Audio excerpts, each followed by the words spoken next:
उद्धव ठाकरे 2 दिवस येतात, फोटो काढून जातात। भारतीय जनता पक्षाचे आमदार प्रसाद लाड यांनी असं वक्तव्य करत ठाकरेंवर टीका केली। 6 वर्षात एक प्रश्न त्यांनी मांडला असेल तर मी राजीनामा देईल। भाजपचे आमदार प्रसाद लाड यांनी आता टोला लगावलेला आहे। एक सांगा, उद्धव ठाकरेंना 2026 मध्ये 6 वर्ष पूर्ण होतील।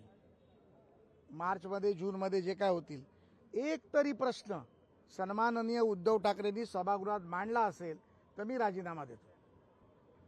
मग असा माणूस, एक शासनाची जागा जी शासनाचे जनतेचे प्रश्न मांडण्यासाठी सभागृहात दिली जाते, तिथे उद्धव ठाकरेसारखा नेतृत्व इथे येऊन गांडूळ, नाग, साप, काय माकड ह्याच्या पलीकडे काय बोलणार आहेत की नाही बोलणार आहेत?